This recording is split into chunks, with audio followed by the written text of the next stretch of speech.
We need a the code word. conversation What on if we have sometimes. an incredibly Orgasm. subtle code word that it's running too long? Climax. Climax. Yeah, that means you need to get to the point. Stop drawing Get to this the out. point. Stop drawing this out. That's what she said.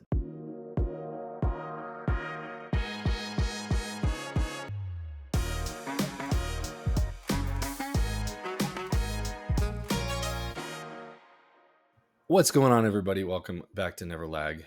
We are here for January, brand new year, brand new us, brand new content, and something's different.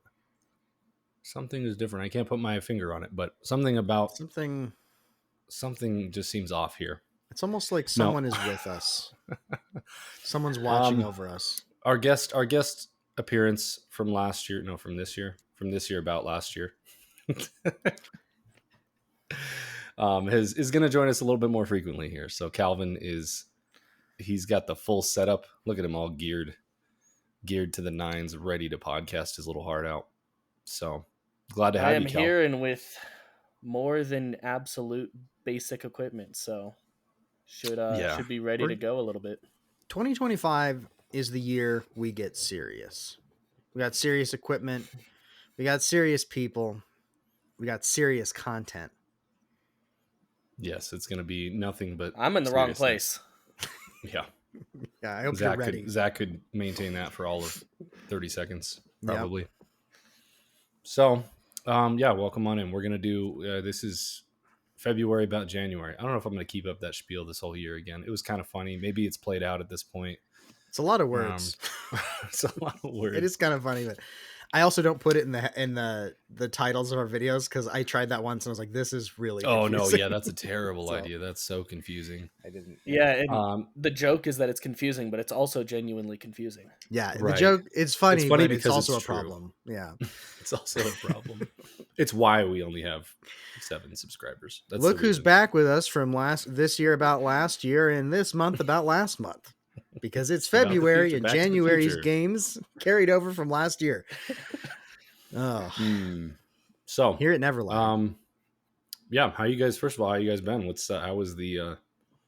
I mean, it's been a minute now, but how was the new year and the transition from January to February? Anything to report? Hate it. Hate all of it. 2020. Time marches inexorably forward, and I grudgingly am pulled along. But I have played some games, so there's that. That's good. That's good. Yeah, we just got we had a busy weekend. It was our parents' 40th anniversary, so oh wow, which is the big one. So we were like, oh shoot, we got to do something. We got to put something together. Yep. So we had everyone up, and the whole family was here, and it was an awesome weekend. But it was also exhausting. So exhausting. Quite exhausting. Those types of things always are. Yeah. And it rolled straight into an early Monday. And I was just like, all right, I need to sleep for a week now.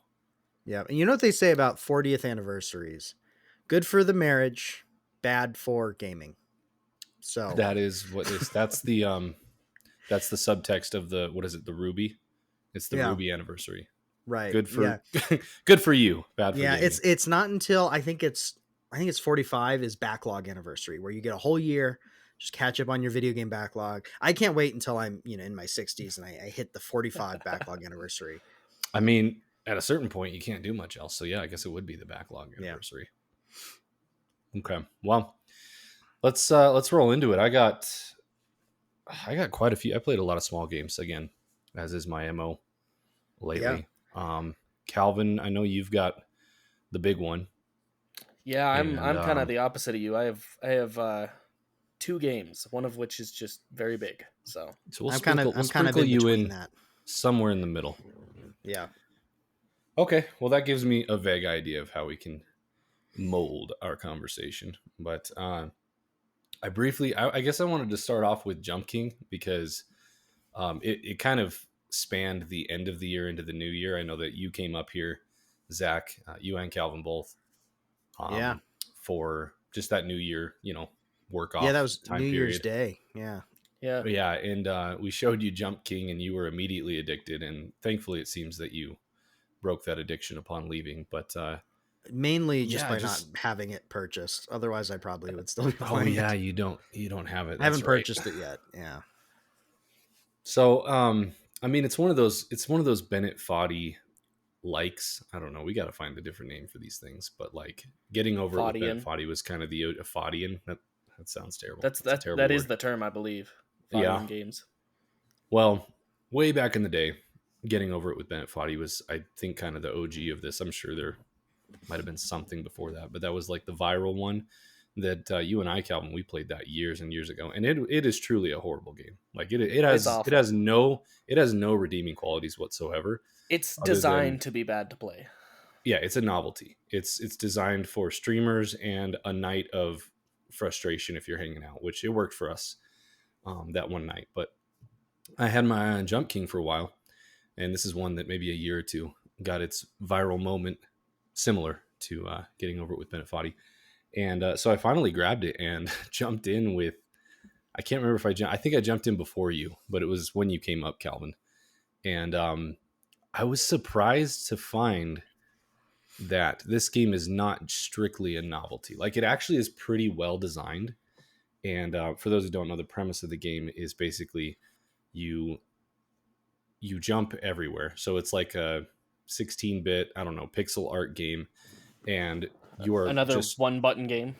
You're trying to climb up a tower, basically, of various screens. A series of platforms and levels. Yeah, exactly. And the longer you hold the X button is the only button you use, other than you can move left to right usually to walk around. But to actually like traverse gaps and stuff, you have to push X. And the longer you hold it, the farther you go in whatever direction you're pushing. Your character like locks in place, and then when you let go, he jumps. And whenever he jumps, you deal with the consequences of wherever he goes and wherever he lands. And are you just going to say that there's a variable in between? Like, I was just going to say there's a cap. If you hold the button, it's about 2 seconds, and it will auto jump at full power. So within that 2 seconds, you have that reign of precision. Yeah. So some jumps are easy because they're like, okay, I need my max jump here to the left, and you just push and hold it, and then the 2 seconds are up and your character jumps. But most of the jumps you have to hold the button for somewhere between 0 and 2 seconds. Is it 2 seconds? You timed it? It feels shorter than that. I don't know. I didn't actually officially time it. It just, I did a count in my head and it felt like 2 seconds. So anyways, it's very tightly tuned. I mean, to the point where first of all, this has the roguelike element of a game where obviously you're falling a lot and it's kind of like restarting in a roguelike, and it just gives you that arcade one more run type of feeling where you can be very frustrated, but you're like, oh, I got this. Like, let me try this one more time. It really has that addictive. I want to get to the next screen. See what that let me get to the next screen. Then you get to the next screen. You're like, oh, I can do this. And you start going, and then you get up and then you fall and you're like, let me get to the next screen. You know, it just continues to snowball like that. And falling kind of has like a variance to it in that you don't just fall and die and then start at the beginning. You can fall literally all the way back to the very ground floor, depending on how you're aimed and like where you stop yourself. And so falling might take you back a couple levels. It might take you back to the very beginning, depending on the luck of the draw. It's very specifically designed in that way where there are like soft falls and then there are hard falls. Like certain jumps, if you miss, you'll fall half a screen, one screen, and you get kind of used to doing that cycle. And then certain jumps are like the ones that really make you clinch, where you're like, all right, if I miss this jump, I am falling 8 screens all the way to the beginning or whatever. There are very few, but there are certain actual like hard checkpoints where you reach a new bottom basically. And then you can't fall beyond that bottom, but very rare. It's a very frustrating game. It's definitely not for everyone, but I did find enjoyment in the fact that unlike getting over it with Bennett Foddy, it just was a much more well-designed game, whether it was the level design. Some of the mechanics kind of get crazy and interesting actually in this game, despite it having one button, the environment you're dealing with, different things like that. And then you really do get better at this game to the point where, eventually you'll be making jumps onto like pinpoint platforms. And within a fraction of a second, you have a feel for what it takes to land on that. And it's just kind of crazy from where you start the game out. So Yeah. that took over for like a solid week. Calvin and I beat we were up to like 3 a.m. that one night when I beat it. The main path. Yeah, there's 3 different endings. And the main one is the shortest. Yeah, which is correct. Like that's the other thing. You get into this game and you think, oh, it's just kind of a, it's just a cash grab, trying to go viral game, but it actually has forking paths. Yeah, and it has some substance to it. Forking paths. It's not just there's a novelty element, but it's not just a novelty for sure. No, yeah, the game has, I mean, not a ton of depth, but it has a little bit more depth than you expect, going into any other Fadian game, and it's more of a real, actual good game than you would ever expect. Yeah. Yeah.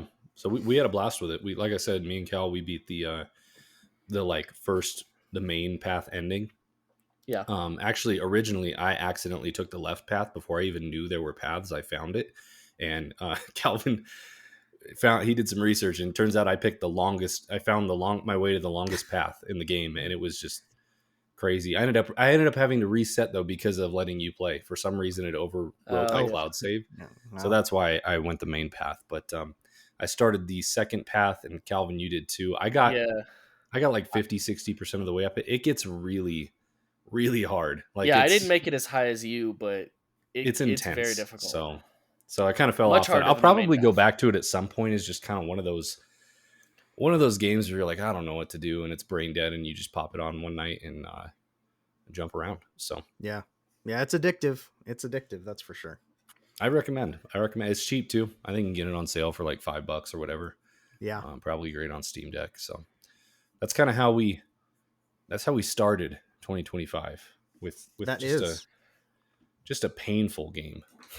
Yeah, that was a lot. There's one theme for 2025. It's pain, and I think a lot of people will agree with that. So to the pain. Fitting. Yeah, very fitting. Other than that, so January for me, it was I kind of went with a theme. I don't know if I can keep it up for the full year, but I kind of wanted to incorporate new games and backlog games and kind of have a theme each month if I can.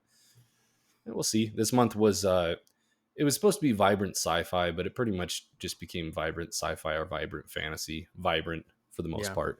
Very saturated, artistically stylized games. So I ended up playing 1, 2, 3, 4, 5 of them. So I've got 5 left. Wow. I can go into one of them. I know some of them are what you have. How many do you have, Zach? I played 5 games, but I only completed I only completed one. I've almost completed 2 others. So 4 to 5, depending on how you count it. Well, I think, and there's going to be overlap with us. I think to kick things off here, let's start with Nine Souls because you played it, I played it, and Calvin, where are you at? So I am right around the third boss. I was actually just playing a little bit before we started recording. I don't think I've fought the actual third boss yet, but I'm like very rapidly approaching it. So that's where I'm at. Well, they could go in different orders. I think. Which one are you at? Do you know the name? No, I'm not remembering the name. He's the old guy that rides around on his little thing. That's that third. I thought that was the second boss one. Well, Oh no, you're right. It is the third. Yeah. You're totally right. And I mean, are we? I assume trying to avoid spoilers for me because I haven't finished the game. We'll avoid some specific spoilers, but we can talk about most. But spoilers up to where I'm at, obviously. Yeah, because the first boss was like you got there, and it's the first soul, but you realize it's not actually a boss, but there is a boss fight there. So okay, so I know which one you're on. You're on the third boss, So me and Zach, we beat the game. Calvin's about probably not quite halfway through it, but making his way. For me, I really enjoyed this. It was hard not to get my expectations too high because everyone who's played this game really thought it was a game of the year contender. It just was really like, hey, this is one of those Metroidvania type games you got to play if you like the genre. And coming out of it, I do agree. I really do think that if you like the genre, you need to play this game. It does a lot really well. But I don't know. I think at the end of the day, I landed kind of around an 8 on it. Were you higher on it, Zach? I would say I would probably give it an 8.5. Yeah. And that's totally fair. Eight and a half. I think its strengths bring it up a lot. There are some weaknesses to it too, some frustrating elements of the game. I think I included it in my top 10 of last year at number 8, I think. And I feel pretty good about that. That feels about right. I mean, I think this is a contender as one of the best indie games that came out last year. I do think this is probably in my top 5 Metroidvanias, although on the low, like probably like 5 or, something like that. But it's really good. I think the hype is mostly the problem with hype is it's like, even if something deserves hype, when a lot of people hype it, it's hard not to let that skew things. And then you might be a little bit let down, even though it is as good as it is. Like, it's kind of weird. And it wasn't just that. I mean, even the marketing, when this first was announced and we saw trailers and stuff, I was pretty hyped for this because it looked really cool. Just kind of the premise of this Tau Punk universe. The art style looks great, and then factoring in the Sekiro like combat, which I don't think we've seen a ton of. We've seen a few, but no one really tried to go after that in the 2D Metroidvania space. And so that was really exciting to see, like, how does that work? And I think they killed that. Honestly, they crushed that for the most part. The combat's a little weird to get used to at first, but so was Sekiro. Everyone tried to play it like Dark Souls. That's true. In this game, you just got to learn to play it the way it wants to be played. I will say, even really knowing this is Sekiro, like, it took a little while to get used to, and I think part of that is it's not a simple combat system. There's a lot of depth to it. And some of the things that make the combat really enjoyable are abilities and nuances you unlock along the way. And so it did feel to me like the first 20 or so % of the game was fun, but a little bit simple in terms of combat. And then there are some other drawbacks, like with the exploration that we'll get to, that had me like, okay, this is cool, but I'm not loving it. And then around the 30% mark, maybe, like, I kind of around the third boss, I think that plus some of the abilities you get at that point and some of the progression of the story, it starts to, it kind of jumped up from like a 7 to like an 8 for me at that point. I think that I think my biggest thing that kind of just left me not feeling like overly enthusiastic about the game when it was all said and done was just the scope. I think the scope feels a little tighter and a little more limited than I would have liked. I would have liked maybe a little bit more to the world, or maybe a little bit more bosses. The boss list at the end of the game, there were a couple I really liked, but the majority of them I found kind of lackluster, which is really a bummer in a game where I think they've designed a really, really great combat system. And there are some bosses that really, really force you to use that system or teach you that system in great ways, that really kind of, to me, made the other ones, by comparison, you could really tell, okay, this boss wasn't as great. But honestly, none of them were bad, though. I won't say any of them were bad. I guess maybe wanted more. I would have liked maybe 15 bosses instead of 10 or something. It just, at the end of the day, it felt kind of like 80% of what I would have wanted in scope. And I feel like, even though we all probably know not to inherently compare everything to Hollow Knight, I think we all still do, even without trying.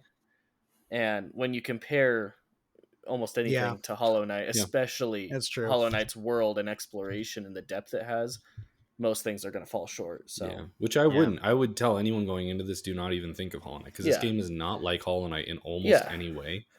And but it's hard. And I don't think Hollow Knight. I don't think. Yeah, that's what I'm saying. I think it's just subconscious. It just happens. I don't think it did for me. I'm just trying to take this game for what it is. I just kind of feel like I wish its scope was about 20% more. Just and maybe that's impacted by other games and stuff. But that's just how I felt about the game. I think for a lot of people, the Hollow Knight comparison will be there, even though it's not necessarily warranted. It does. I mean, heck, people are comparing. When my daughter was born, compared her to Hollow Knight, and that was a real challenge because she's not Hollow Knight. So no, even aside from that, though, I agree with you, Levi, that it feels like, I mean, probably what happened is they had more in mind, and it's just one of those things where there's only so much you can deliver. It's their first game. As a first game, that's true. As a first game, wildly impressive. As a first game, very impressive. I would have liked a couple more bosses, or maybe for a few more of the bosses to hit the S tier level. Cause I also I liked most of the bosses in this to I would say the lower end bosses were, I still liked. Yeah, I But agree. there were different tiers. And if they had managed to get 2 more bosses to move from kind of this good tier to like a really great boss, and then maybe they'd thrown in 1 or 2 more bosses on top of that, that would have helped. The other thing for me was exploration. And something I love in a good Metroidvania is exploration, like unlocking the map, learning how everything connects, being able to navigate the world. And without any spoilers, I don't know, you might already be experiencing this, Calvin, but I found exploration to be not as fulfilling as I would like. There's cool areas for sure, and sometimes it's fun to go explore these areas, but the way they're connected and the way the map works too, it's really confusing and convoluted in my opinion. Even after I started figuring things out, I would regularly be like, wait, how do I, without this ability to, how do I get over there again? And it kind of became more of a headache than anything else. Yeah.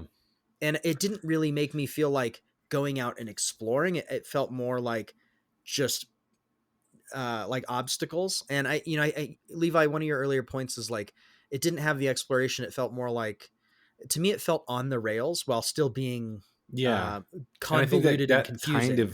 I think that kind of goes into my 80% scope thing. Yeah. Maybe it's a different facet of it, but I do feel like the world didn't feel terribly explorable. It felt more very much room to room. Everything was kind of like a box. You kind of explore in this box, then you move to this box, and then it's exacerbated by the map system, which I got over it and I was fine with it. But just I don't understand the design decision for not letting you see all of the map at once. Right. Same. Yeah. Making you pull out and then have no detail of a zone because you're looking at the I just don't understand, because there were so many times where I'm like, I'm in a zone, I'm looking at this exit. There's 2 exits to the right. One's higher, one's lower. And I'm like, okay, where does the higher one go? Where does the lower one go? And you zoom out and it's like, you can't. It's just really frustrating. You're like, I can't really tell. Yeah. And then you go to the other one and you zoom in and you're like, okay, I still can't tell. And it's just kind of, it's a weird design. I think it might be the weirdest and worst design choice in the game, which is saying something because it's a small thing, but because it is something you interact with a lot that can be really frustrating. So, and I think you're right. That exacerbates some of the problems with, what it felt like to me is the game felt very on rails, but at the same time, like you said, you're going from box to box or to the next room.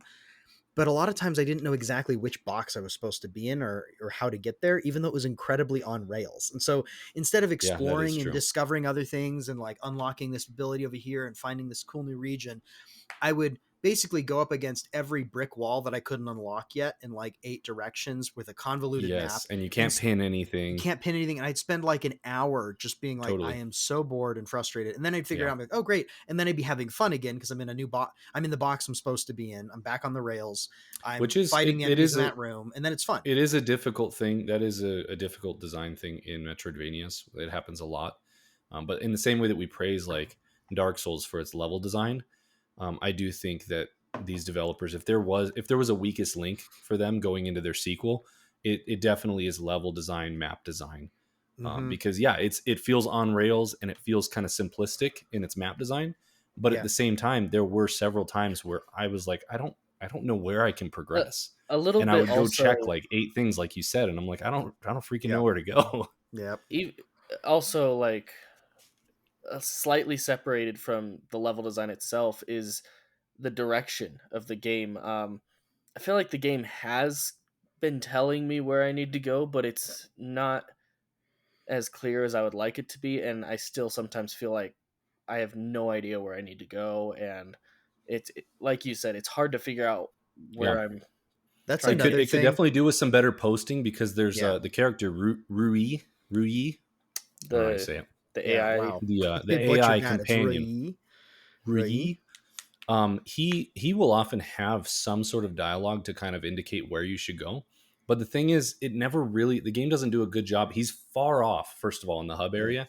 He's out of the way. all by his lonesome, which I don't know why they didn't put him closer. You should be able to like send a communication to him at any time. Yeah, like, you should have a little. That was a weird choice. You know, you should use your comm and be like, "Hey, Rui," and then he could be like, "Hey, did you remember you need to go find this thing?" Like maybe at the root at home at the root, there's an option. Or yeah, at the rest. It's like talk to Rui. Oh yeah, or instead of going all the way to the right. The rest point, the roots players, I guarantee you, most players are not going over there. No, and the game doesn't really direct you over there very often at all. So one time I went to talk to him because I had figured out he gives you hints about where to go, and I just accidentally pressed A and like zipped through the part of the dialogue that told me where to go. And he didn't repeat it. He didn't repeat it. I did the same thing. And then I kept trying to reinitiate it. It's like, I don't know where I'm supposed to go. He just told me. So there's no like log either where you can go back and be like, okay. I know. And that's the thing I checked next. I was like, let me go into the menu. Book. Yeah. I was like, let me go into the menu and see if there's any sort of information. Nope, no information. So and there's a few things like that they definitely need to kind of work out the kinks there. I'm early enough in the game that I haven't landed fully on how I feel about the fast travel system, because it's different from most things I've seen where you can travel from any node back to the hub and then back to just that node. And, the last node you were at. And it's very different from like a stag system or having set travels around the world or something. And I'm it made it a little how I feel it yet.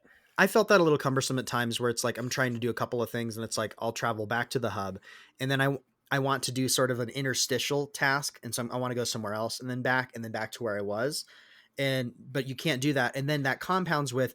And if you ever get a note along the way, yeah, and it's like I forget where I was because of the way the map design is. I zoom out, I'm like, I don't even remember where that thing was, other than sort of the general direction. So those are some very real issues that actually drag. Like, I think if those issues were resolved, this would probably be a 9.5, maybe even. Sure. Even with some of the other stuff we'll talk about, like that's the big thing holding it back for me. Yeah, and Calvin, this is a minor spoiler, but it doesn't really matter. Later on, you do open up more freedom with your fast travel. Man, don't eat chips while you podcast. Makes sense. Don't let your friends eat chips while you podcast. Don't chip and cast. But yeah, in the beginning, I thought it was actually fine. I didn't hate that design decision because it really does kind of make you more on purpose with your exploration a little bit in the first half of the game, and then it was a relief when later on. But I do think games just need to, like, if you're gonna allow fast travel to any point, get rid of all frustration, because what this game does is once it opens up fast travel, you still can only fast travel to any root node from the home base. So what that means is if I'm at a different resting point, to go back to the home base. I have to go back home to teleport somewhere else. And it's just like, why? The hub is always like a middleman. I understand the lore implications, but if this is a root system, why do I have to go to the hub? It doesn't make sense. At least automate it for me and just be like, you just hit where I want to go and it's like zip, zip, like make a little animation or something. But I feel like we're just ragging on this game. I want to talk about some positive stuff. Because I feel like that's mostly it. Like, and I was gonna say the combat's fantastic. Yeah, go ahead, Cal. I was gonna say mostly talking about the combat, but expectations are such a big thing because I think you guys had this game hyped up so much right before playing it, and similar to like Stellar Blade or something, you guys played it before me. I kind of got your take on it and what to expect, and I think that having that adjusted expectation going in has already been helping. We underhyped it. Yeah, I mean, having lower expectations better than you thought it was going to be, and that's always have low expectations of everyone and everything. It's not even low expectations; it's just correct expectations. I've been going in thinking of it as more of a Sekiro type game, and not to be expecting a ton of exploration. And I've been enjoying that. So did I. I actually think my expectations were fairly well managed. I'm just a critic at heart, guys. What can I do? Levi's just salty. This is true. Bitter. I heard a lot of people hyping this up. Never lag. Yeah, exactly. I heard a lot of people hyping this up, but I also heard a lot of criticisms about exploration and various things. So I kind of went into it knowing like there's going to be some drawbacks. This may not be the greatest thing ever, or it may click for me and it may be a 10 out of 10. I was kind of just like, it could go either way. Yeah. But yeah, the combat system, it takes a while to get used to. You have, but once once it clicks though, man, it's very heavily dependent on I'd say I'm just at the point where like it's really starting to click and I'm feeling mastery of the abilities I do have. I know I don't have many yet, but it's really feeling good. I would say between this boss and like the next boss, Calvin, you're really gonna continue to feel like, okay, yeah, I'm getting a flow, because the bosses also help teach you. I think that was one thing I liked about most of the bosses is they would like factor in these new abilities you're getting, and sometimes there'd be like a new ability that I'd been using much, or I kept forgetting about, and I'd be like, oh yeah, like I was like, oh, a new ability, I wouldn't use it for like a full area or partial area, and then I do a boss and I'm like, oh my gosh, I forgot about this ability, and it just changes the way I play the game. Yeah. At first it felt really awkward, because the way the combat is designed, you do have not R1, but like square, your basic attack. Mm-hmm. And when you start off, it does fine damage, but as you progress through the game, it really is it's not your main form of damage, and it becomes pretty clear. It's very minimal as far as damage goes. But really what happens is when you parry enemies, and most attacks are parryable unless indicated otherwise. What happens is when you parry, you fill up basically a resource node, your chi, and you start off with 1, I think, but you eventually unlock more, 2, 3, 4, and every parry fills up one of these chi slots. And then what you can do is press R1 to like dash through the enemy. So you have to time this properly, because they can't be attacking you and they have to be within range. But if you time it properly, you can dash through them, which places a talisman on them. And then you have to hold it. Depending on there's some different like upgrade paths you can take that there's different things you can do. But basically, if you hold it for a length of time, it will then detonate and make like an explosion, which does more damage than your basic attacks, and also gets rid of all of their chip damage. What's it called? Do you guys remember? Oh, I forget. I think it's internal damage. Internal damage. It's just internal damage. So basically, as you're doing damage to it and whatever, its health goes down, but not fully, kind of in a Bloodborne way.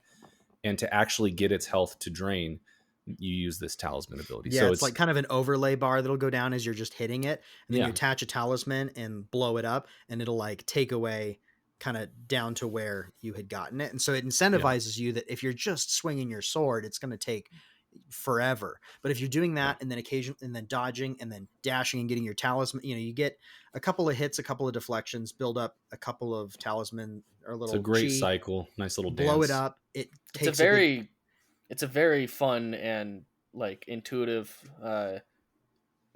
gameplay cycle once you understand. Once it clicks, for sure. And for you, Calvin, you're about to get by the fourth boss. The fourth boss to me was kind of the Genichiro of this game. Maybe not as good, but it was just a really good boss, and it also introduces a new mechanic where you can I'll just say it, you can parry unblockables, the red attacks that are unparryable right now.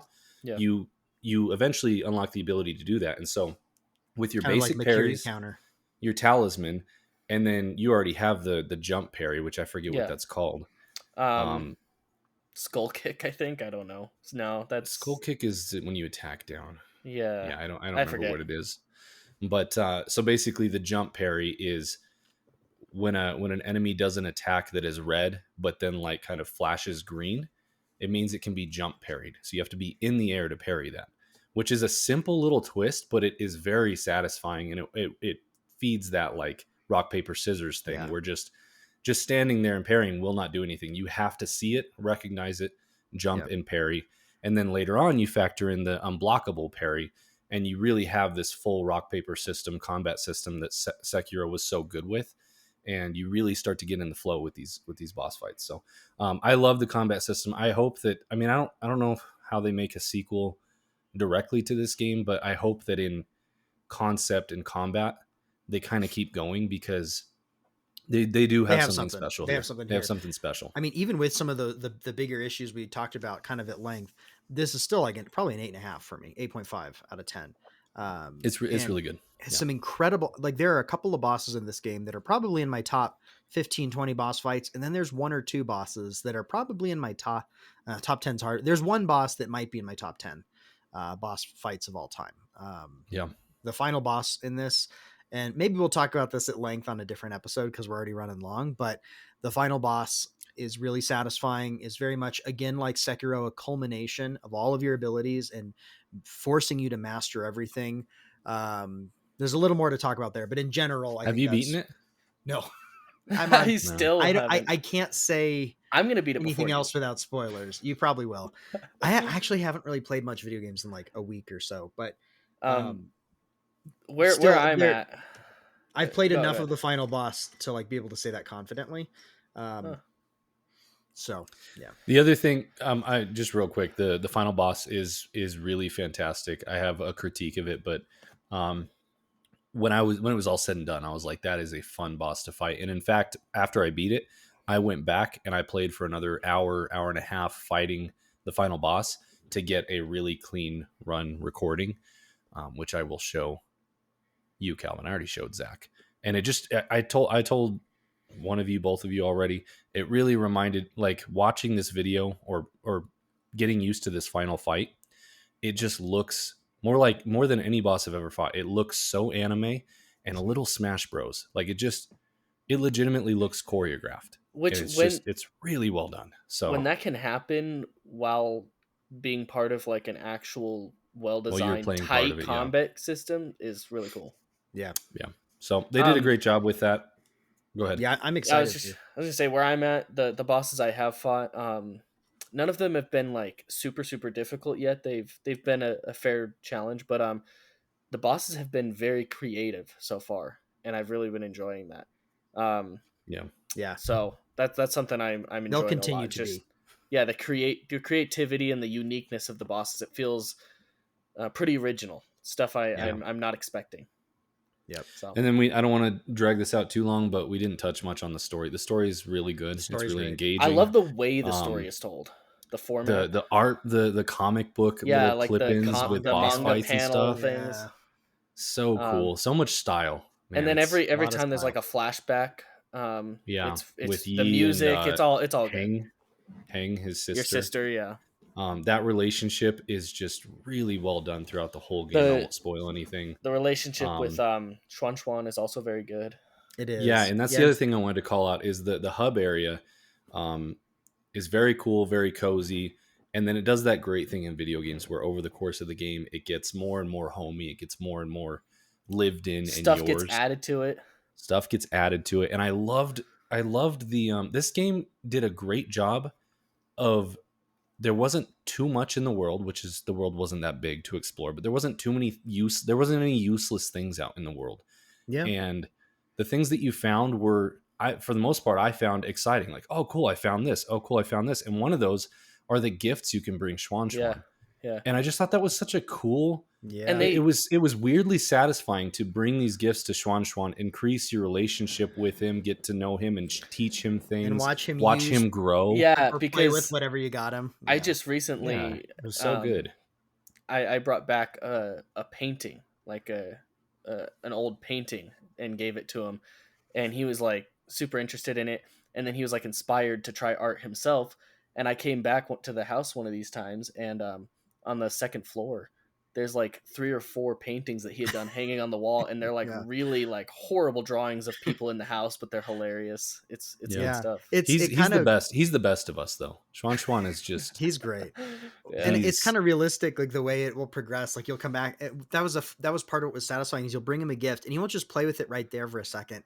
The next time you come back, he'll figured something out about it. He's progressed with whatever you left him with, which is kind of what it's like having kids. Like it was really satisfying.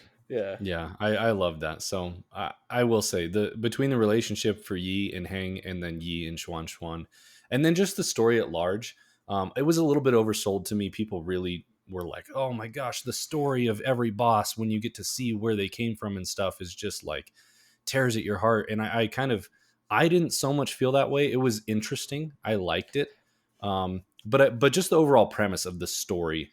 And just the leadership and what happened with this, since you already know some of this, Calvin, just the breakout, the outbreak, the disease, very much inspired by 2020, it would seem, and how it was handled and how it corrupted various leaders. Just the story is told really well. I do really like that each of the bosses so far, all the villains, they're you can humanized. Empathize with them, even though they have, become a bad guy. They are you can doing see things where they came from, and you can empathize with them, and that's good storytelling. It is. It definitely is. So, yeah, you'll have to update us as you finish. I 9 Souls, and we can intend to talk more keep specific on about playing bosses. it. Maybe do a quick boss rank discussion. So, yeah. Okay, from 9 Souls, Zach, what do you want to talk about? So I would say, other than there's another game on here, Levi, that we both played. So we could. Do you want to talk about Neva? No. Okay, yeah, sure. let's move on. Neva was another one I played this month and finished, which is nice. That's a rarity. I finished it. And it's a long game, clocking in at all 4 hours. 3.5 hours. Yeah. Wow, that's short. 3.5, maybe 4 hours. It's so Neva. I would say 5. I feel like it took me 5, but maybe I was just well, slow. I platinumed it, so it was probably like 5. I still have to. I haven't gone back. 5-hour platinum is crazy. So actually, I just rolled credits last night. I didn't know if I was going to make it in time, but it was short as advertised, so I was able to roll the credits last night. You go ahead and start. What's your overview? Your thoughts? Loved Neva. I think you need to understand certain things about the game for your expectations going in. But for what it is and for what I expected, I thought it was a beautiful and moving experience. The art direction is stunning. The music is emotive and gorgeous. The gameplay is very simple, but elegantly done. Like I feel like all the mechanics are like simple, subtle, and elegant.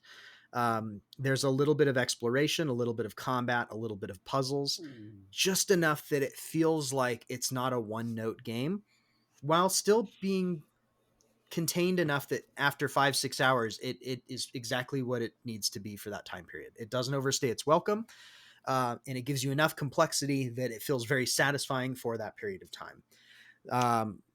I loved it. This is one of those games that, it's not like the best combat I've ever played or the craziest exploration or the craziest story, but it all comes together. It's like such a beautiful piece of art that I got to experience. It's like a painting that I'm going to keep thinking about, or a song that I'll go back and listen to. And I have a feeling that this is going to, I don't know if it'll be on my top 10 this year, but it'll certainly be an honorable mention. And this will be a game that 5 years from now, I can instantly be like, oh, I remember that game. And I will have pictures in my head and sounds in my mind of it. And that says something about the quality of a game. So knowing it's short, and I think it's $20, which I think is worth it, but you could probably find it on sale eventually for like $10, and I think that would probably be worth it. I really, really liked Neva. What about you? Cool. I'm glad you did. I wasn't sure how it was going to click with you, or if it was going to. So I don't know. I'm a little mixed. To start, the first 30% to 50% of the game, I was a little bored. And this is coming from, I did play Gree many years ago now. It's been since that came out. Gristle. A lot of people do say Gris. And I don't know how they say it, but Gree is gray in French, and I'm pretty sure that's what they were going for. So that game, I loved Gree. And you watched me play that way back when, right, Calvin? I watched some of it. I didn't see all of it, I don't think. I will say, at the end of both of them, I do like Gree better, and it's kind of hard to say because it's been so long since I played Gree. Maybe I have rose-colored glasses. Maybe I've changed in certain ways.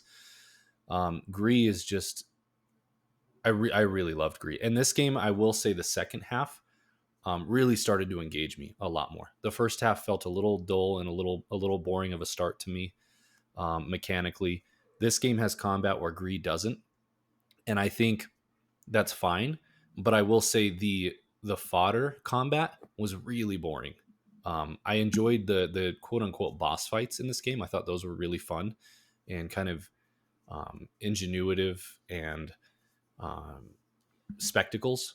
But just the basic combat, I every time the game indicated, all right, you're going to do a little combat section here, I was just kind of like, it's just kind of boring, and the enemies take a little bit too long to kill, I feel like, and it just. Those annoyed me a little bit. I'm trying to think off the top of my head here, but I will say I came to enjoy it, and it's funny because the game is the right length, I think, but I do wish they'd have given you some of your abilities maybe a little bit earlier, because, and I understand why they couldn't for story reasons, but like halfway through the game, 60%, once you get some more more buttons to press, I feel like things really start to feel good from a platforming standpoint, from a puzzle I would solving agree. standpoint. The second And half I of this was game feels a lot better than the first half, mechanically and totally, whatnot. Yeah. and for the second half, I was like getting into it. I was really enjoying it, and that's when it ended. Yeah, Which I'm not I saying could the see that. game needed to be longer. I really did, and it may have been where I was at when I started the game. Maybe I just wasn't in the mental space to start this game when I did, but I did find myself a little bored I in the agree with first you. hour or two. I feel like there might have been some things they could do to give you some of that feeling of more engagement in the first half, even without having. I don't know what that is, but I think that Yeah, is I don't know a either. pretty Because I fair think the first critique. half you're Yeah. just jumping and you're just attacking. I think that's pretty much And all for you the have. most part, you're kind of platforming and exploring. Yeah, Yeah. it worked for me because I approached this game very much as like this is a storybook. An art piece. This is an art piece, and then I Yeah. was pleasantly And it is. satisfied as it evolved into some actually decent like mechanics and puzzles and combat scenarios throughout. Though I totally agree, the first half is a little bit. It felt like I was worried the first third to half. I was like, oh, this might be a little bit one note, even though it's A little beautiful. bit And too then the second simple. half made me feel like, oh, this really came together in a beautiful Yeah. way. So I think those Yeah. are fair critiques of it. This is very much a palate cleanser. Again, 5-6 hours to platinum, 3-4 hours to beat it. And again, it's an art piece. Like you go in, you take in the vistas, you take in the story, you let the music wash over you, you enjoy some of the mechanics that they give you. And I think from that standpoint, it is everything I wanted it to be. Even though I think there are some things that could have punched it up as a game. I think that's fair. Yeah. I think that both this game and Gree are pretty near must experience games if Yeah, unless you just look at it and you're like, I would never like that type of game. If you look at this and you're moderately intrigued, these are must play games in my opinion. They're very different, and I hope the studio continues to do this because they're kind of the only ones doing these types of games that It kind is of the feel a same little studio as bit. Greek. Yeah, it is the same Okay. studio as Gree, and they're the only ones doing these kind of like smaller limbo sized games, but much more colorful and artistic, yeah. and a lot more presentation with them. um I don't know, I took them a long time to get this one out. Hopefully maybe they can do them a little quicker, but I love these $10 to $20 4 or 5 hour experiences. And if you loved this game, you absolutely need to go play Gree, because I thought, Yeah. again, it's a little hazy in my memory, but I thought Gree was even better than this. The story for Neva um did kind of get me in the end. Mm-hmm. It wasn't the most impactful story. I feel like Gree again was more impactful to me, but But the it was story did still get me. impactful. It was And it. you know it was Yeah. going to, with the whole dog situation, whatever. But Yeah, it wasn't like a um revolutionary story, but it was effective. Like by the end of it, I was yeah, like, I kind of expected the general things to happen in the way they did, and it still worked. It was like they just did a good job of what it is.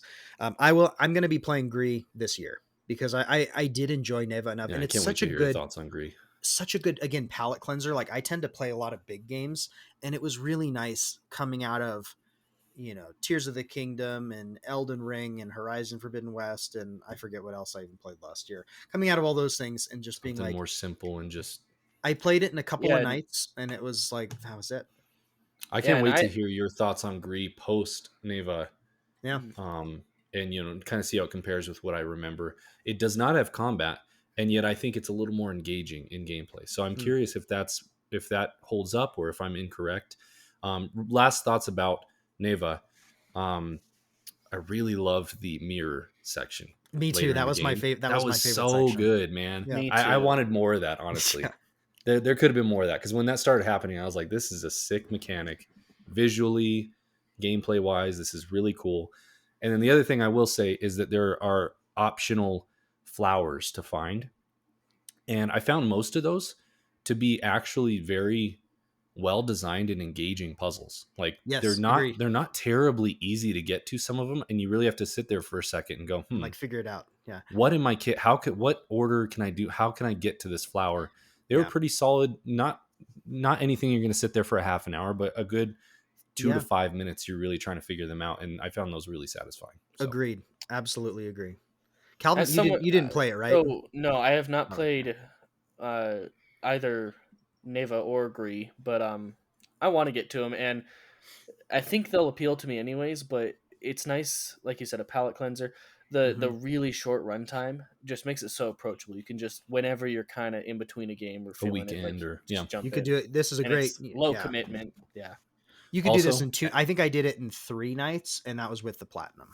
Yeah. I think mine was. I think I'm at 3 without the platinum. It's a nice Maybe it was 4. refresher from big games diving in and totally recommend both of them. Obviously, we're talking about Neva right now, but I mean, I feel like it's still a 9 out of 10 for what it is. And if you have OLED, Agreed. whether it's a TV or even the OLED Steam Deck, this game is beautiful. It really is. There's some amazing art direction in this game. And play it with the sound up. Make sure you have the music going. Like, this is one of those games where I turned off all the lights, had the music up, and just my bright OLED just TV. Kind of sink into it. Just really lose yourself. Enjoy the art. Enjoy the art that it. And I think most video games have an element of art, but this one very much is like enjoy the artistic presentation of what it is.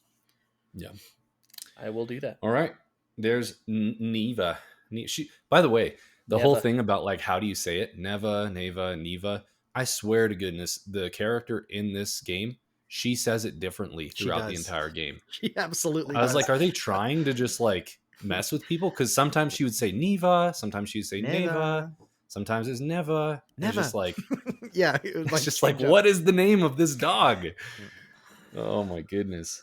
Actually, good thing she didn't throw in a Never. I appreciate the fact that it gives me like total carte blanche to just say mispronounce. Yeah. Neva. All right, well, there's Neva. I guess from here I'll go into. I started the year with Solar Ash, which I've talked to you guys a little bit about. Maybe give us a quick, because I don't think me and Calvin have played that. Calvin, did you play that? Quick what? No, I have not. Maybe just because of time, maybe you could give us like a really quick. Yeah. So this is from Heart Machine. They're the ones doing Hyperlight Breaker right now, and originally Hyperlight Drifter, which they're just very heavily like pink neon is their vibe. And so Hyperlight Drifter was like a top-down Zelda-like pixel art game. And then this was their second game, I believe, called Solar Ash. And it was their basically 3D attempt at the same universe, I'm pretty sure. And it's very much a Colossus game mixed with... it reminded me a lot of PS2 era platformers, but like brought to modern standards with movement and speed and stuff. I got Spyro vibes sometimes. I mean, that sounds great. Just things like that. Ratchet and Clank the Colossus. Occasionally. The art style is really cool. Yeah, they're good. The art style is really cool. It's kind of this soft. Everything's kind of rounded. I guess it's hard to describe, but it's very, very stylized. Very bright colors. And at first, I kind of thought, "Ooh, this game is not going to click for me," because it's very. The world is not filled with things to do. It can give you kind of that empty world syndrome at the start.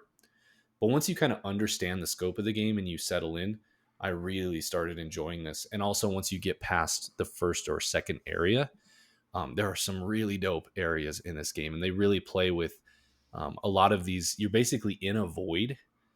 And so it's like this void sucked in pieces of a planet is what it feels like. And so you've got pieces of Earth or planet around, but in between that there are these clouds basically, and so those are what you can skate on. The main mechanic in this game for traversal is you kind of skate around at a high speed, and it's just so satisfying to skate on these clouds. You get the feeling you're on clouds skating in the sci-fi world, and they kind of nailed it. So it's just really cool. Each region has a colossus boss that you use this game's version of combat, which is very minimal. It's much more of a platformer than a combat, but they kind of interweave combat and platforming for the boss fights. But they're spectacles. You're climbing all over these giant beasts to take them down. The story is really cool, and like I said, the settings. The first couple areas were really cool, and there's some lore bits here and there. Not much in the way of upgrades in this game. It's very much just a low, what's the word I'm trying to think of? Not low profile, but just like there's not a lot of fluff in this game. It's very, very trimmed down, focused, lean experience. But just really well done. I enjoyed the voice actor for the main character. I can't remember her name right now. But the voice acting was solid in this game. And then, like I said, the locations, some of them, the third, fourth, fifth areas you go to are just like, honestly, should be experienced. Like they're really, really cool designs and just fun to skate around and explore and platform. I'm going to play it this year. Like looking at the screenshots, it looks up my alley. And then Shadow of the Colossus plus Ratchet and Clank rail grinding, that PS2 platformer. Yeah, there's tons era. of rail grinding. Yeah, that's on all paper. That's a sell right there. Yeah, everything about that sounds like something I'm gonna love. So, good job selling that. I'm glad it clicked because the first 20%, I was like, man, is this game just not going to work for me? And then by the end of it, I was like, dang, this is a cool game, really cool game. So awesome, check it out. I'm glad you played it because I probably wouldn't have even looked into it otherwise. So. Yeah, and it is one of those that was on my backlog, and just I wasn't sure I was ever going to get to it, and eventually I did. So, just doing a quick glance to see if there's anything else worth calling out. So no, that's pretty much it. Plays with the one thing I didn't mention that's also really cool is it plays with gravity a lot. So because you're in this void, the level design really doesn't care at all about gravity. So sometimes you'll have parts of the world that just go up, and your character will just go up or upside down around things. Like the gravity in this game is really, and it creates some really cool perspective moments where you go up this crazy area and you look back at where you were and it's the whole world's upside down. It just does a really cool job with world building in that way. So, yep, cool. That was Solar Ash. You guys should check it out. Nice, it's worth it. What else you got? Do you want to do Dark Souls, Cal? I'd say let's hit it. Yeah, sure. Dark Souls. Let's go from bright, happy. Yeah. I mean, it was pretty much my one game I played this month for the most part, but or January. But I went the complete opposite direction. You went bright, vibrant. I went sad, depressing. I went angry, dismal, dingy, mournful, depressing. Yeah. Dark fantasy. Yeah. Broken mechanics. Yeah, so I went back and I played Dark Souls 1 for the first time, remastered. And so of the trilogy, I have played Dark Souls 3. Love it. It's one of my favorite games. And I've been wanting to go back and play the others, but hesitant. So I finally pulled the trigger, went back and played DS1 remastered, and I loved it. But it's one of the most conflicting experiences that I've had in video games, because there are elements, mostly the world design and the world building and the level design, that approach like one of the best games I've ever played. I don't know if I could think of a better game in these areas.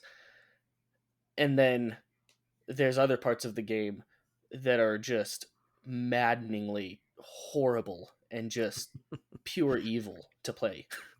And so it's very conflicting because some parts are just so bad and some parts are so good. But you pay a price to play. It's interesting because I guess my question would be, is what makes this game great the level design? Because that seems like the only thing that, because you even told me the bosses aren't very good. So I'm like, no, the bosses. Why do you love this game so much? The bosses aren't great. I mean, I would say the bosses, they are on a scale for the most part from anywhere from just pretty, especially I'm coming from, later entries. I've played Elden Ring, Shadow of the Erdtree, Dark Souls 3, Bloodborne. I've played all the later stuff, and now I'm coming back. And so with that perspective specifically, the bosses, a lot of them are either very easy and simple, still with clunk and jank, but they're just kind of easy, and there's a good chance you might beat it on your first try. Clunk and jank sounds like an off-brand Ratchet and Clank. Yeah, dude, how has no one made a Clunk and jank like game? You're in Taiwan in a supermarket and they have an old like PS2 thing. I would play the crap out of Clunk and jank. Clunk and jank. Sorry to do all that. No. So my question though, do the bosses, they're simple, you might beat them on their first try, blah blah blah, janky. Do they have any spectacle to them? Yes. Are any of them like, oh, this is a really cool arena or a really cool set piece or a really cool design? Okay, so they at least have that going for it. There's definitely a degree of spectacle for most of them. But yeah, they range from like easy and overly simple by the standards we've grown accustomed to just absolutely awful to play. Like there is 2 or 3 bosses in this game that were just some of the worst gaming I've ever done. It was so bad. And so the bosses are definitely not the strength of it. The lore is all interesting behind the bosses, but the bosses gameplay wise are pretty bad. The clunk and the jank are very real. Coming back from the newer games, it all plays slower, but also hitboxes are kind of wonky, and you could be so sure you dodged at the right time and threw the attack, and you'll still get hit. It's old game old a little bit. Yeah, so there's all that. But which is fair. On the flip side, the world building and the level design genuinely is, I think, maybe the best of any game I've ever played. Which That's I knew. So great. I had heard that it was good going in because I've heard that from everybody. Everyone says Dark Souls 1 has the best level design of any of the games, and I'm just left here sitting wondering, like, what did they do that makes their level design so good? So I mean, I can explain my understanding of it. It's not really that spoiler. It's just how the game is built. It's just everything connects to the. It's a lot of it comes back to the right? fact. Yeah, a lot of it comes back to the fact that for the first half of this game, unlike every other entry, you don't have any form of fast travel at all, except for Homeward Bones, except for like an item that can take you back to your last bonfire. There is no fast travel for the first half of this game. And so I think because of that constraint, they were forced to design the world and the levels in a much tighter way than any of the other games. Because I absolutely love the world and level design of like Dark Souls 3, but that one is still only a mimicry of what Dark Souls 1 does. Because it's really cool when limitations, when technical limitations can create even better art sometimes. Because which kind of sounds like what happened here. They really had to do the best with what they could. Well, it's interesting because you do unlock fast travel, so it was a choice. Oh, that's true. That's true. Never mind. But that limitation still made them be creative. It sounds like. I think the limitation was still interesting.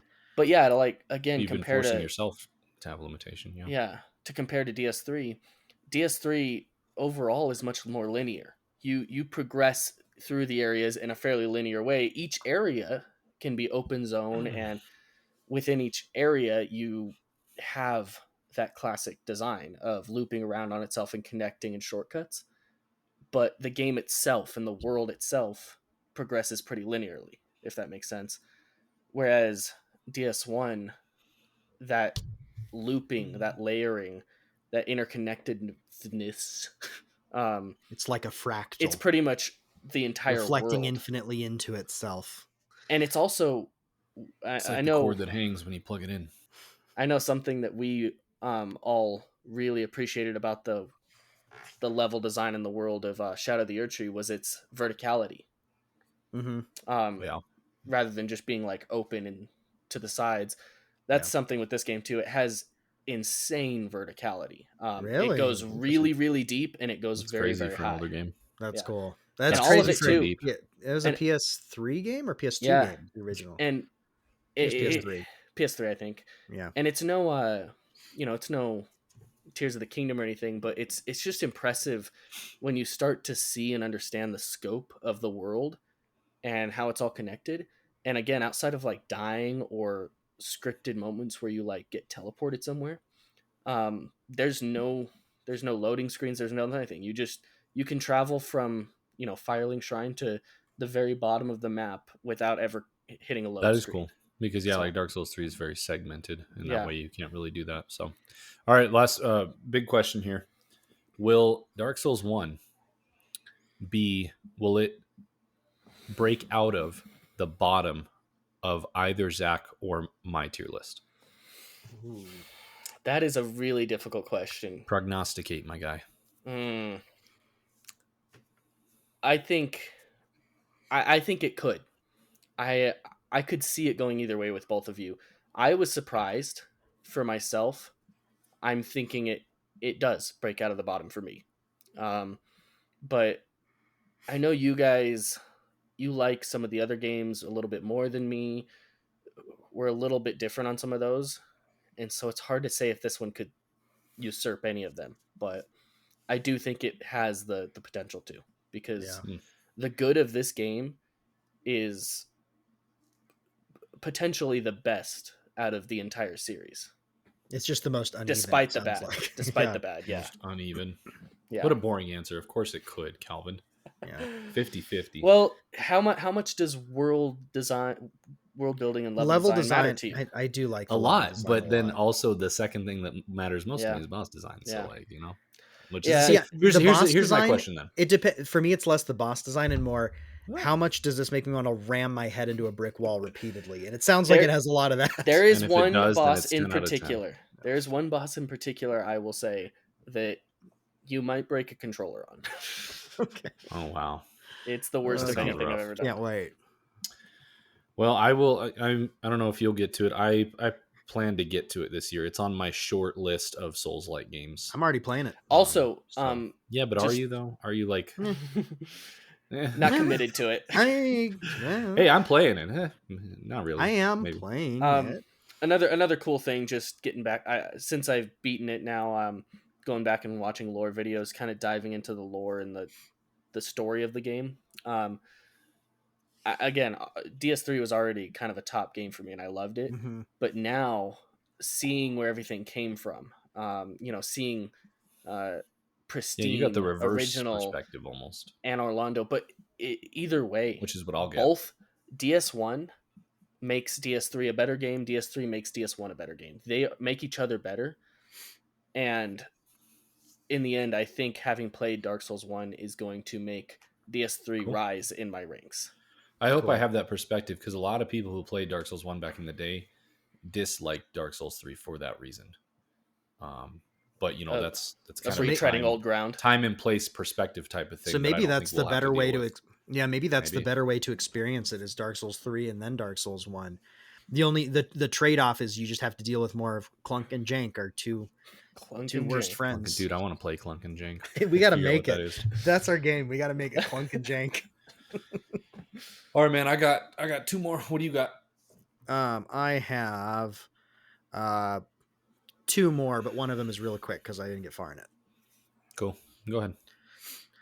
All right. So the other game I spent a lot of time on in January is Metaphor ReFantazio, which That's I was what playing. I always saw you playing anytime I was on. I was playing that at the end of last year. I put that as I think that was number 10 for me on my top 10 list last year. And I am pretty much done with it. I'm on the last boss. There's a couple of things I'm trying to wrap up because you must have really been playing, because I thought you still had a long way to go. I did. I mean, that's other than Nine Souls, Nine Souls was mostly done by January. I had like 2 bosses left. So most of January for me, other than Neva, which was all, again, 2 nights. So everything else was Metaphor. And, you know, I had kind of putting it aside to focus on Nine Souls. Like I started Metaphor in early December, played it for a couple of weeks, stopped, played Nine Souls. And then after Nine Souls, I switched to Neva. And then I was like, I was trying to figure out what to play next. We have a lot ahead of us this year. And I was like, I had played enough of Metaphor to feel good about it being ranked where it was last year. And I was like, maybe I should move on. But there was a little something calling to me about that game. And I'm glad I went back to it. It's a really unique and satisfying JRPG. I think what makes Metaphor ReFantazio so great is it has a really lovable cast of characters that you come to like feel really connected to. And a lot of these characters all feel really distinct, and they fit the world, they fit your party. It's kind of like some of the really good Final Fantasy VII games. Like I wouldn't put this on the same level as Final Fantasy VII in terms of like the cast, but you know, I think it's not too far behind that either. Good characters that you get invested in can carry a game pretty good. And it does. And I think what makes Metaphor ReFantazio really interesting is maybe even more so than Final Fantasy VII, is the relationships are woven into the gameplay loop at a few different points. And so, it's a turn-based game. You have a story, you're going out, you're doing dungeons, you're doing side quests, you have various party members that you add to over time, and it's a turn-based combat system. There's normal combat, there's magic, and then there's this thing called archetypes, where your characters learn archetypes, and there's kind of one archetype that is like the default archetype of a given character.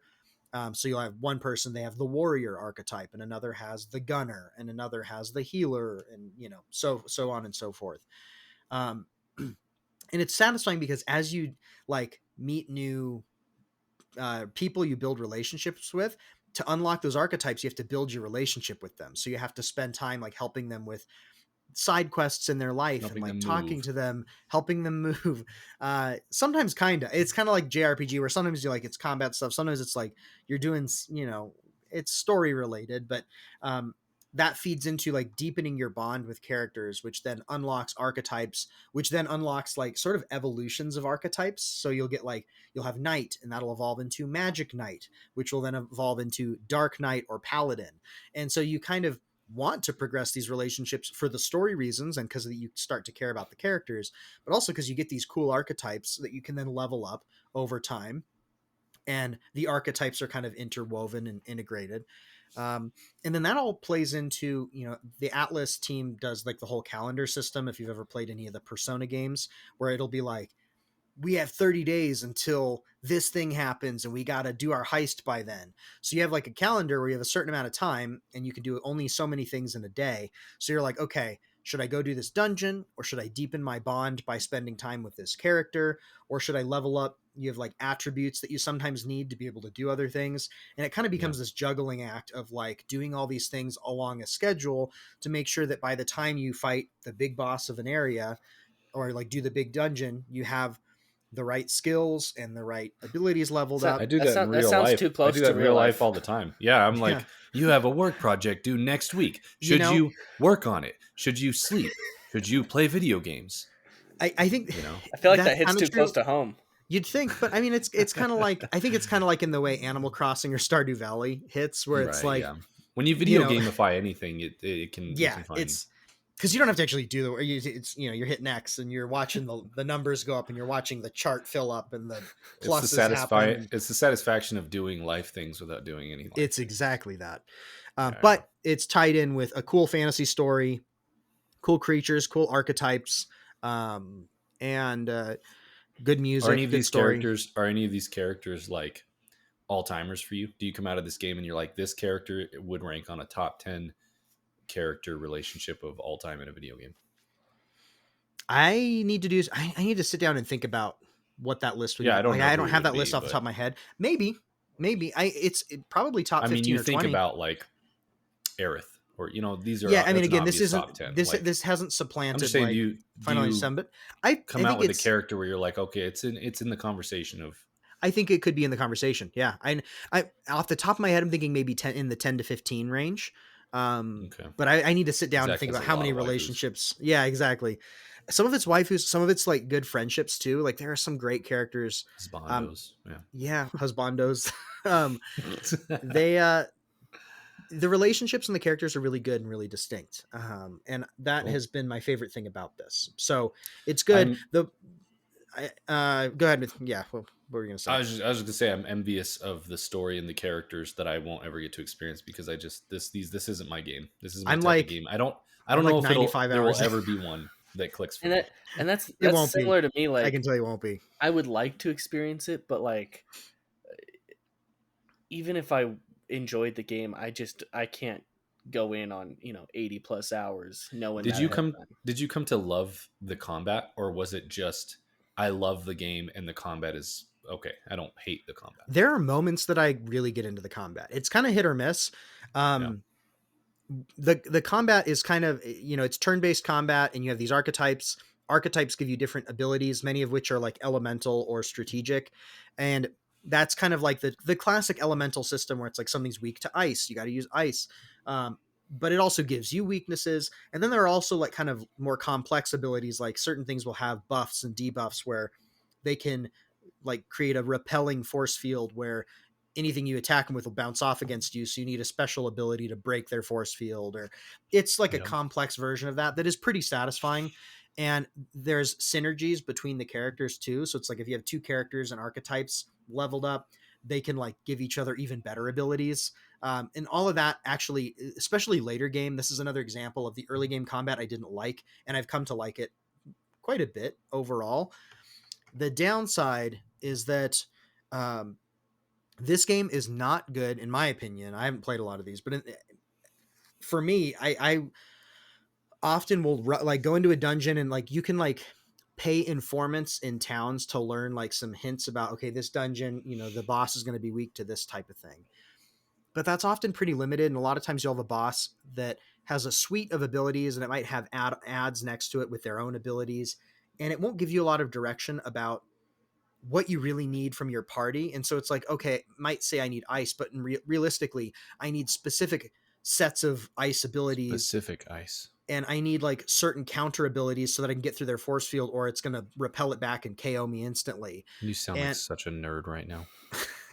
So it's like, you kind of need to know these things that it doesn't tell you. And what's really frustrating is it's like you go and you try it, but because of the calendar system and things taking time, I've run into it multiple times where I get like, I go to a dungeon, I get through all the way to the end, and then I realize like, I'm not equipped for this. It's not just that I need like a different archetype that I can swap out. It's that I need to level up this tree to get access to the secondary tree so that they can then learn a new ability. Jeez. At times it's amazing and at times it's awful. Like it's really fun, but the sounds like Dark Souls. Yeah, it's fun, but when you're not sure what you need to do when, it can be really frustrating. Yeah. Because leveling all those things up and like keeping track of that actually is pretty satisfying. Except when it doesn't tell you and you're in a dungeon and now you've wasted a day or two traveling to this dungeon and you can't really walk back the clock. That happened to me a few times. And then my other big complaint about combat is that a lot of these abilities to make combat enjoyable are mana, like a mana based thing. And a lot of times just your normal like striking abilities aren't going to do very much. And if you use those, especially some of the later boss fights become really spongy. And so you need to be using all of these different magic and elemental abilities the right way. And those require mana. What's crazy is there's basically a hard limit to the amount of mana potions you can get in this game. You can buy like a handful per town, and then occasionally you'll find one like from an enemy in a dungeon. I didn't know this the first dungeon. And so I go through, and the dungeons are kind of long, and you only restore mana when you rest overnight and the calendar progresses. Even if you like find a save point in a dungeon, your mana doesn't like regenerate. And so I was blowing through my mana and I got like a third of the way into the dungeon. So I started using all my mana potions, and they don't give you a lot. Like say your mana is at 1 to 200 mana total. These potions will do 20 or 30 mana, you know, so they'll give you like 1, maybe 2 moves. And so I was burning through these. And then I learned, even though I was buying them from merchants in town, these merchants run out and it's like a finite amount. Whereas like health potions, you can always buy. And they didn't really communicate this, or at least I didn't see anything about it until I had used up like a dozen of them. And then I looked online, it was like, oh yeah, you want to save those because you barely get any. And it's kind of like a design choice where they want you to manage your mana, or your magla is what it's called, throughout the dungeon. Like that's a big part of like. Do they not communicate that to you? Not really. It's almost like they expect you to know it. And I feel like a lot of people who play these games maybe did know it. That was one of the most frustrating parts. And then going back, like what you have to do is like leverage all your abilities and your archetypes. And what it turned into is anytime I did a dungeon, I would just make sure, do I have the right archetypes unlocked? And am I using the right synergies? Because that would carry me a lot farther. And then it became okay, generally. The other issue I have is late in the game, the bosses become a lot spongier again. And so even when you're using all of your like synergized abilities, they take a while to take down. And there's also kind of this weird level jump in the late game where it's like you get 90% of the way into the game, and then the last few bosses you fight are like 20 levels higher, and you don't have much time on your calendar to catch up. So there's some weird pacing issues that are really frustrating me. I feel like I could talk about this for a long time, because this is an example of a game that it kept me playing it for like 95 hours, and I'm going to finish it. I do really enjoy it. I love the characters. The combat can be really fun. Music's great. Story's pretty interesting.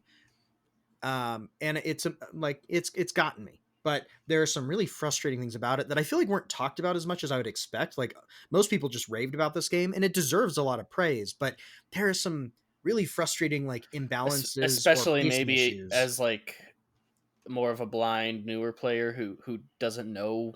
Yeah, it needs better communication about here's how you need to approach dungeons. They need more hints about when to unlock what and when and how you can do that.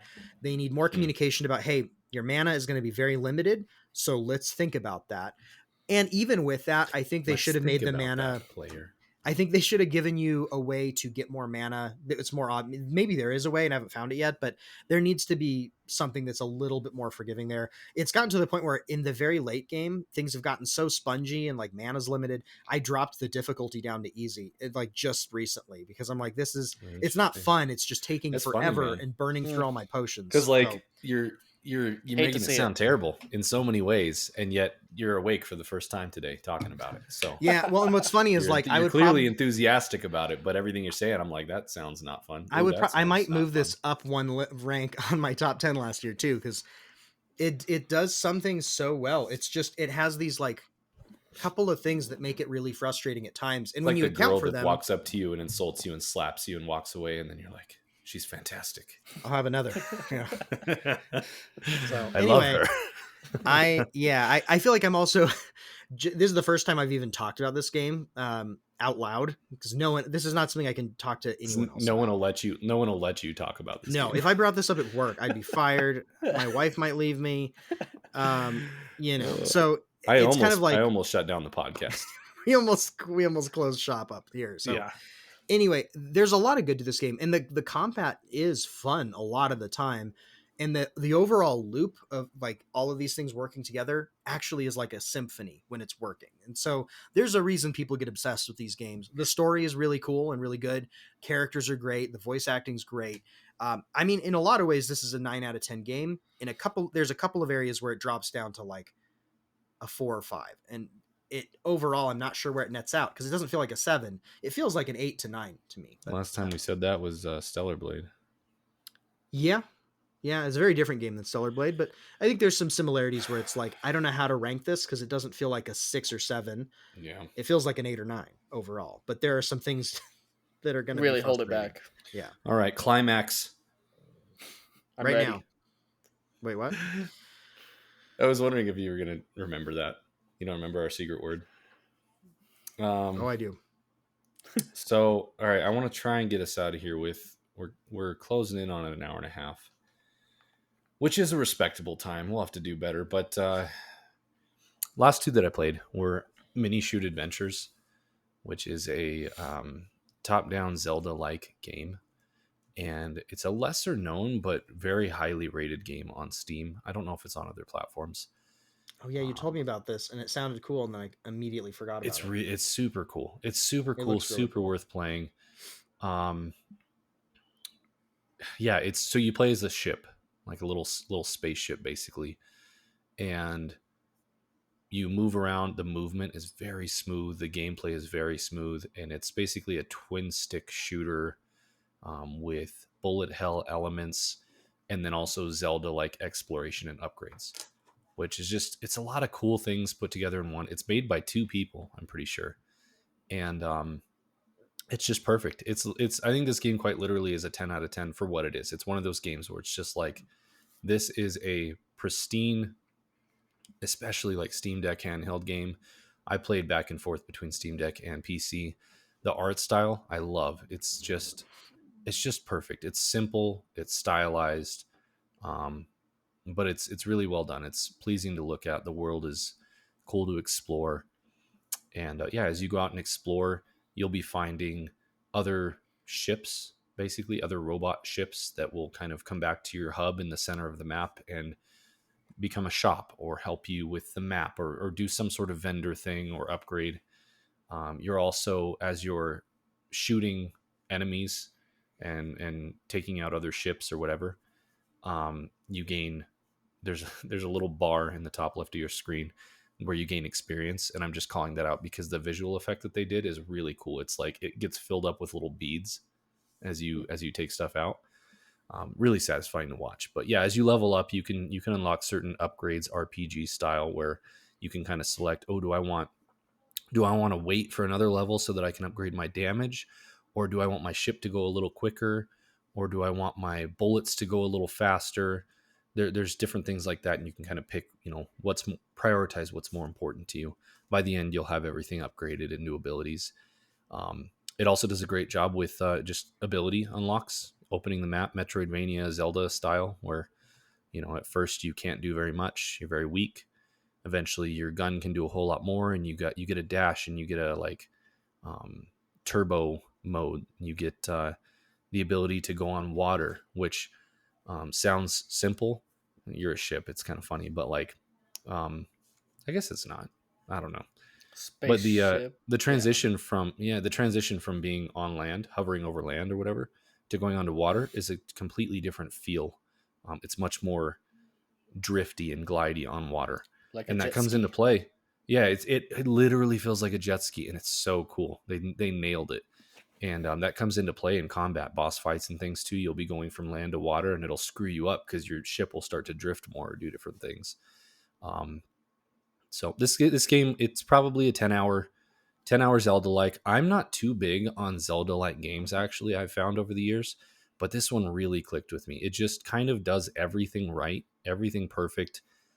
It has good exploration, little secret areas to find throughout this map. Perfect runtime. The boss fights were very enjoyable. If you, I don't think anyone hates bullet hell games, but if you kind of enjoy them, it's not overly crazy. It's approachable. And I'm trying to think. Oh, the waterfall. So I don't know how this works, but basically this map is still in space. Apparently, you're on a giant island in space, is what it seems like. And that there's tracks. Rivers. Yeah, totally. And there's rivers, and the rivers, if you go to the edge of the map, just fall off the edge of the map like a waterfall into space. But the effect that they put on the waterfalls is one of the coolest effects I've ever seen. They really nailed some effects in this game in visual style. So, and then at the end, the other cool thing is at the end of the game, there's kind of like a boss gauntlet challenge room with 5 to 10 rooms that you go in, and you face kind of a gauntlet based on a certain part of the map of bosses. And it was just kind of the perfect cherry on top to the game, because the combat gets really good. You get a suite of abilities and movement abilities, and you're just chaos. There's enemies everywhere and bullets flying everywhere, and you're trying to weave in between them, and it's just totally a fun game. So it's not going to make any game of the year list for anybody, but this is totally 100% a worthwhile smaller backlog game that if you can find the time and the space to get to this game, it is super worth playing. I'd give it a 10 out of 10 for what it is. So sounds right up my alley. Forget about it. I'm immediately going to forget about it again, but I am sold looking at the pictures of this. Dude, the art style is so good. It reminds me a little bit of Crashlands, which is a deep cut. Not many people are going to know that game. There's a sequel coming out this year, but just a really good art style from a small indie team, 2 people that just made a highly polished game. This game is really polished, works really well, and is just very intelligently designed. So I don't know if you guys have any other questions on it before I move on. No, but it looks cool. I don't think so. Cool. I'll play Mini Shoot Adventures. Yeah, I will. I got one more. We can do yours real quick. What's your last one? My last one is Mario and Luigi Brothership. I started it. Oh, you started it. Okay. Oh boy. I might continue. Is it as bad as everyone says? My initial impressions aren't great, which is really sad because I loved the now I'm forgetting what it's called. I played them growing up. The original games, these were based off of the turn-based Mario and Luigi. I don't know. Mario and Luigi Superstar Saga. That's what it is. Superstar Saga. Loved Superstar Saga. Granted, I haven't played it since I was a teenager, so I don't know how it holds up. But I suspect that even if I replayed that old Game Boy Advance game, it would be better than this probably. Man, it sucks. It feels really slow. That's what I've heard. Is it just wastes so much of your time? It wastes your time so much. That's my biggest issue right now. Is when you're in combat, It's all right. It's a little simple, and I've heard it kind of stays simple, which is a bummer. But combat's okay. Yeah. But everything around it, it just takes so long to get to the point. The way everyone talks, and just the movement feels kind of slow, and like everything about it feels slow and kind of dragged on. And something is off about it. And I'm gonna play That a little seals it more. for me, man. That You seals it for probably me. I've shouldn't heard play it. it. I've heard it from reviewers. I heard it from another friend of mine, and now I'm hearing it Yeah, from you. Everyone says that this game is just so poorly paced, and it bums me out so much I because know I it love shouldn't. the art style. The I art love style's the good. premise and the concept, just the Mario Dude, Luigi shenanigans. you would have And I loved love, Superstar Saga. It was so yeah, good. This game should have knocked it out of it park. should have This been. should have And been I a love the 9 or pirate 10 ship out of thing. 10. I love that you're sailing around and Yeah, going to themed islands you're like on an that. It all island. sounds so great. Everything about it is so cool in concept, and every little piece of it I've experienced. It's like they took the most slow, oversimplified, like babified version of it, and like they're spoon feeding it to you in slow motion. And I'm gonna play a little bit more because I'm hoping that maybe there's some pieces that I can still appreciate, but I doubt I'll finish it.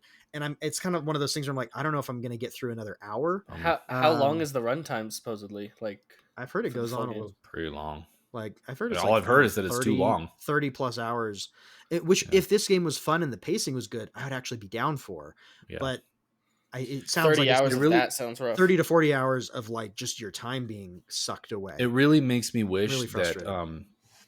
that there was, I mean, I know there's modding communities, but I wish that it was more of a thing.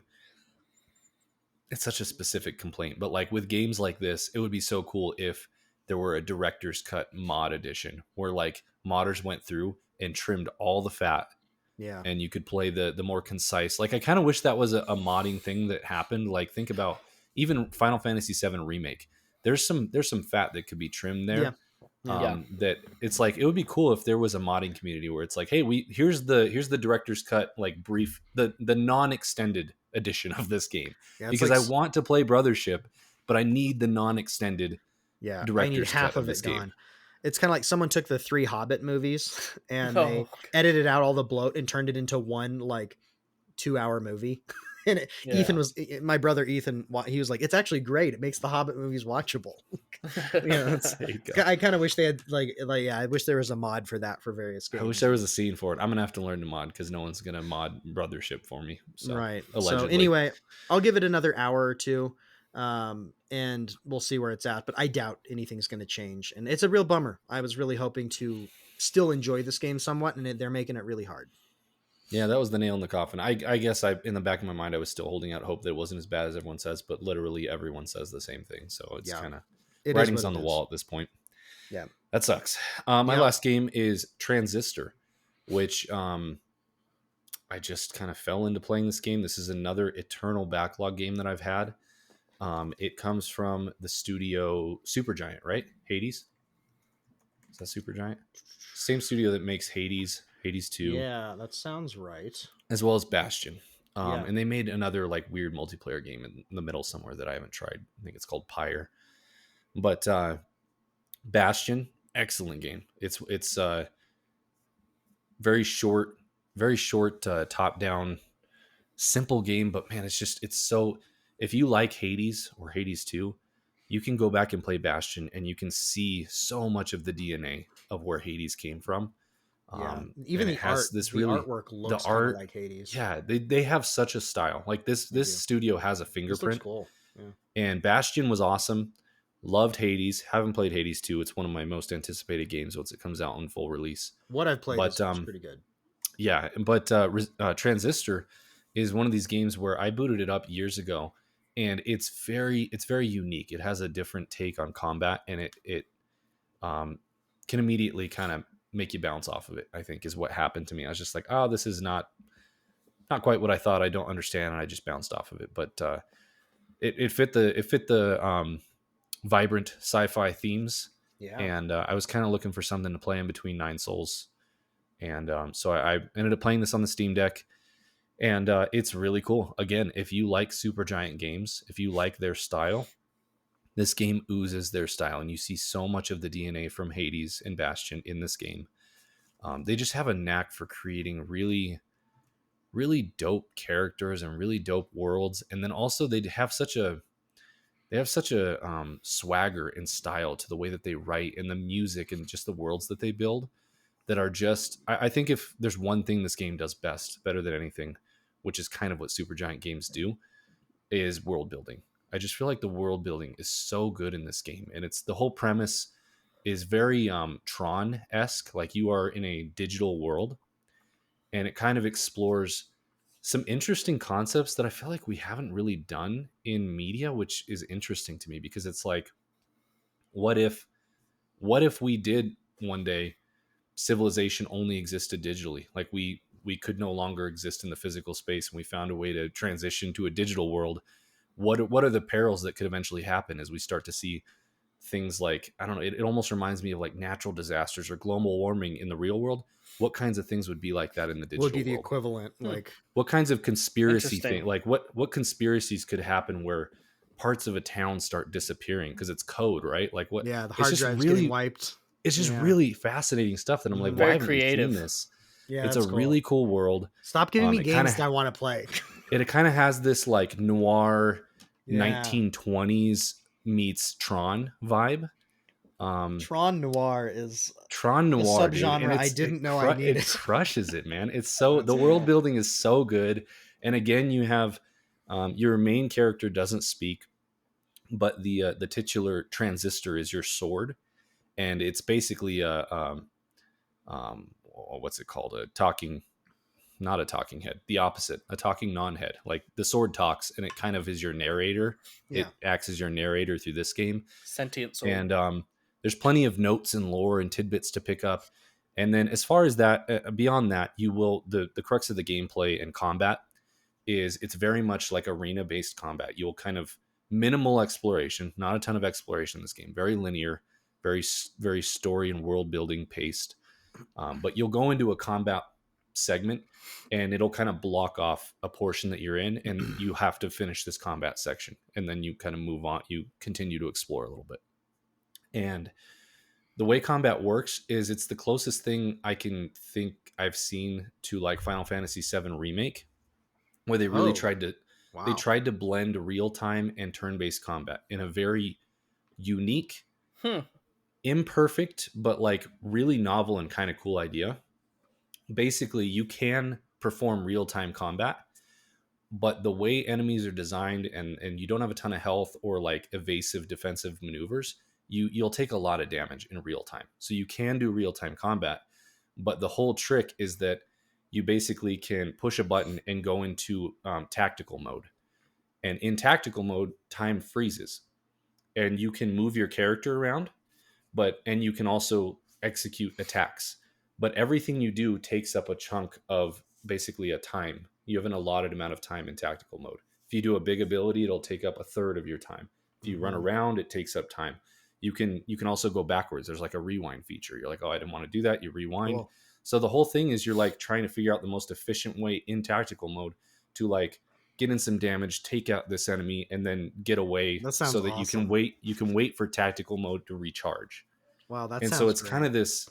It's an interesting combat system, and the one thing I will call out that is really cool, is the way they did combat is a really cool idea. Basically, every ability that you unlock has 3 ways it can be used. It can be used as your active ability, so like you push a button and you do something. This ability slams and like disrupts enemy. This ability allows you to dash a great distance. You can use it in an active slot, and you only have 4 active slots. Or you can use it as a sub. I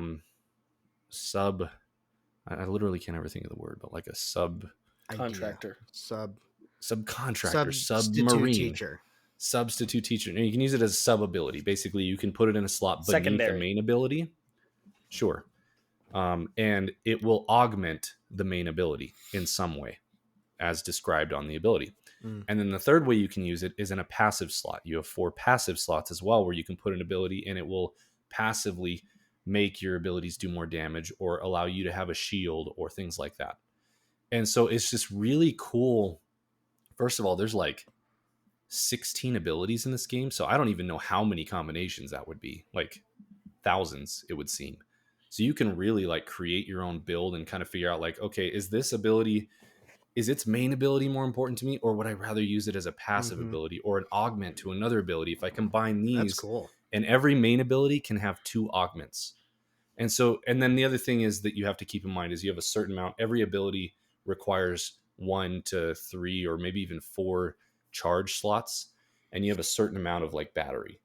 So you can't just fill your bar with abilities as well. You kind of have to like mix and match and use as much of your battery as you can, which you can upgrade over time. Slots. So basically, but it's just a really cool idea because it really gets you looking at your abilities and kind of weighing, what is the most important ability that I can use this for? Or you know what?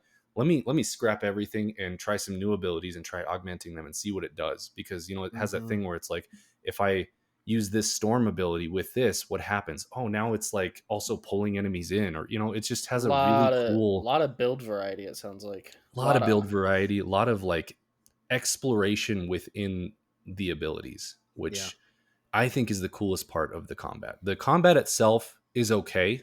There were moments where I really started to enjoy it. It has some issues and some jank, but I almost would love to see, I don't think they're going to go back to it at this point, obviously, but I would love to see someone who loved this game, kind of a spiritual successor, kind of take this combat idea and play with it a little bit more and see where it can go, because no one else has done anything like this. And it's novel and fascinating from that standpoint. So that's interesting, but yeah, just the world building is the main thing. If you like the premise or the concept and you kind of want to be in that world and read about some characters and what's going on, it's a pretty cool 8 to 10 hours as well. So that sounds really neat. Cool. Yeah. I would recommend it. It's Supergiant Games, man. They're one of those studios now with Hades 2 getting reviews like it got. They're one of those studios where I'm just like, until proven otherwise, it feels like they can't miss. They have a great track. I mean, their track record is 4 for 4. I mean, yeah, to varying levels, but like still four wins overall. Yeah. So it's a weird game though. I would say it's worth experiencing to like broaden. Yeah. Kind of broaden. Tron Noir sold me pretty good. Tron Noir. And what's funny is I didn't even think of that term before, but that's literally what it is. Cool. Tron Noir, and it's an awesome. We need Tron Noir movies. We need more Tron Noir games. Tron Noir books. I'll write a Tron Noir book. Yeah, that's your next book. Called Transisted. Just kidding. Transist again. Transist again. All right, is that it? Did we do it? We did it, and it only took us an hour and 40 minutes. Well, the first like 15 minutes 48. We'll be cutting because that's just like us setting up. So it's an hour and a half. It's a lean hour and a half, which with 3 of us actually is not terrible. It's not terrible. We'll do better. But I feel like Levi, you and I are often at an hour and a half. So throwing Calvin into the mix. I guess he only had one game. I only had one game. We get in 5 minutes, and it really put us Calvin's 40 over. 5 minutes really pushed us over. Awesome. Well, yeah, we'll work with it. So if anyone's out there watching, you're probably not watching, but thank you for watching. And yeah, we're gonna mess with this. Calvin will hopefully be back throughout the year. We'll see if we can make this happen every month. Just kind of drop in and chat about what we've been playing this year. So many good games coming out this year, and so many great games still sitting on the backlog as usual. So yeah, I think next up we're gonna try and hit Pacific Drive. I think were you looking at Alan Wake too? Yeah, Alan Wake. You still got to play the DLCs, right? Yeah, I haven't played the DLCs, so I need to buy them, which is why I haven't done it yet. But I'll probably do it. Yeah, so I plan to also play Pacific Drive. I don't know if I'm also gonna get to Alan Wake or not, but Pacific Drive for sure. We'll see. We're gonna try that. That's one thing that will help is if we can coordinate games, it'll help us. Although then we maybe talk more about them because we spent forever on Nine Souls because we're all playing it, or we all played it. So yeah.